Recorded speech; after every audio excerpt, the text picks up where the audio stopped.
नमस्कार, good morning. आप सभी भाइयों को मेरा नमस्कार। जिन लोगों तक मेरा यह वीडियो पहुंच रहा है, और प्रयास है कि हम एसीएस सर को भी नमस्कार, अगर उनके पास मेरा वीडियो पहुंच जाए तो। सर, मैं एसीएस सर आपसे यह जानना चाह रहा हूं कि आप इंस्पेक्शन में क्या हम बीपीएम सबसे डिमांड चाह रहे हैं, क्या देखना चाह रहे हैं आप इंस्पेक्शन में? सबसे पहला मुद्दा मेरा ये है कि जिस इंस्पेक्शन मुद्दा को आप इतना बड़ा इशू बनाए हुए हैं, उस इंस्पेक्शन में आपको हमसे क्या चाहिए? हमारे पूर्व भी विभाग था और हमारे बाद भी रहेगा विभाग, लेकिन विद्यालयों की स्थिति क्या हमसे पूर्व थी और आज क्या है, इस चीज़ का अवलोकन निश्चित तौर पे आप अपने जो नीचे के कर्मचारी हैं उनसे जरूर कर लें कि बीपीएम के आने के पूर्व की विभाग की क्या स्थिति थी और आज की क्या स्थिति है। पहली बात, इंस्पेक्शन में आप क्या चाह रहे हैं? आपका इंस्पेक्शन का मोटिव क्या है? आपका इंस्पेक्शन का मोटिव निश्चित तौर पे होना चाहिए पढ़ाई का विकास, शिक्षा का विकास। क्या आपके इंस्पेक्शन फॉर्मेट में शिक्षा का विकास का कहीं कोई लेखा जोखा है? आपने एक बार हमसे मांगा कि कितना रूम है और कितना शौचालय है, और वही हमसे आप 6 महीना तक मांग रहे हैं कि कितना रूम है, कितना शौचालय है, तो क्या वो बदल जाएगा? उस फॉर्मेट में सिर्फ बदल रहा है छात्रों की संख्या, और छात्रों की संख्या को आप सीधा कहिए ना कि स्कूल के छात्रों की संख्या की चोरी, यानी कि हेडमास्टर की चोरी को जो है सो पकड़िए।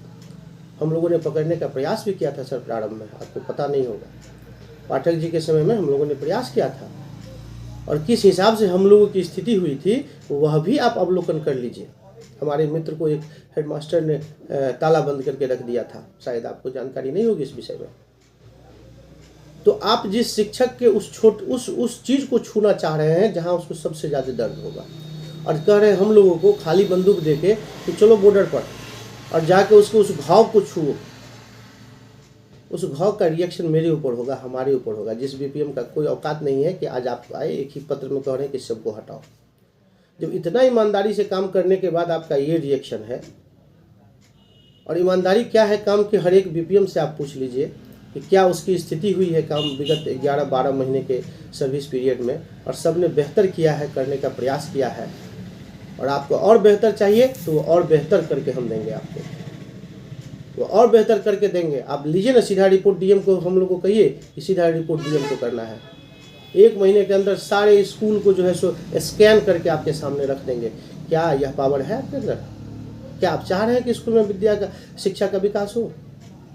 आपको पता भी नहीं होगा सर कि आपके ऐसे ऐसे विद्यालय हैं जहां 36 और 32 छात्र हैं और 6-6 को शिक्षक शिक्षिका है। क्या कर सकते हैं आप इसमें बताइए हमको?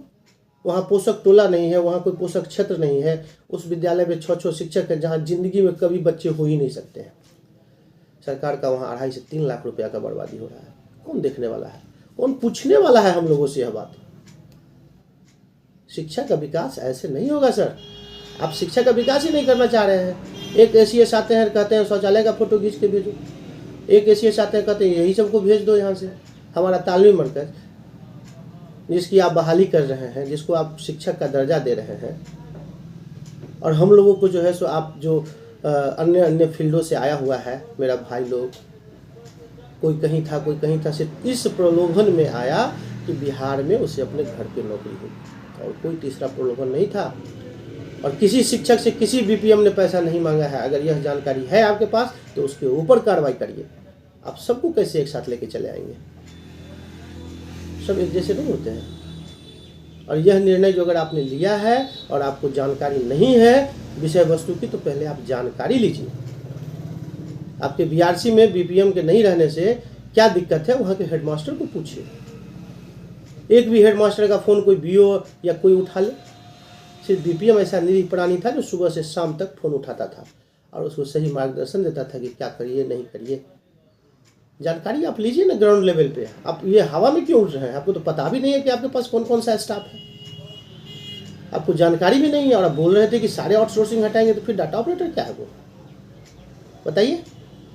आप सीधे जो है सो ब्लेम लगा देंगे बीपीएम डीपीएम पर, कोई सबूत के साथ ना पाइए हमारे सामने।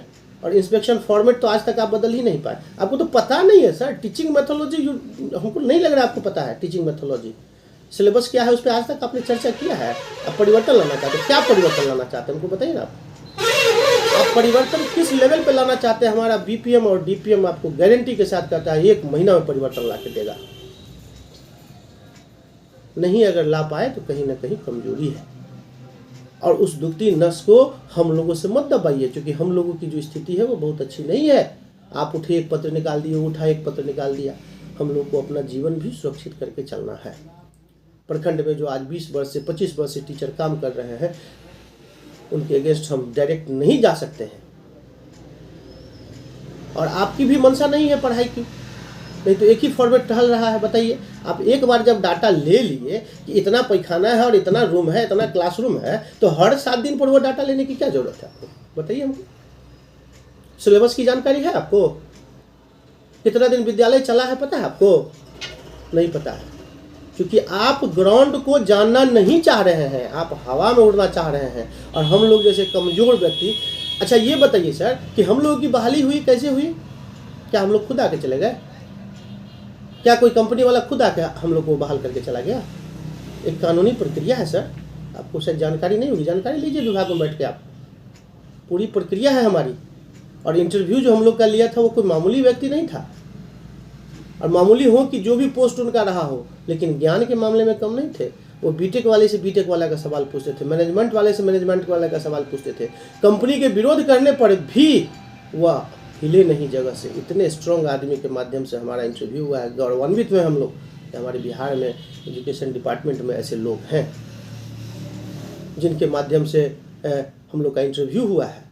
और सरकारी भवन में इंटरव्यू हुआ है। चाहे आप जिस डाटा ऑपरेटर की बात कर रहे हैं, जिसको हटाने की मध्याह्न भोजन में आपको जानकारी नहीं है, उसकी बहाली कैसे हुई है? उसका टाइपिंग टेस्ट हुआ है सर। 10-10 दिन बच्चा दौड़ा है पटना।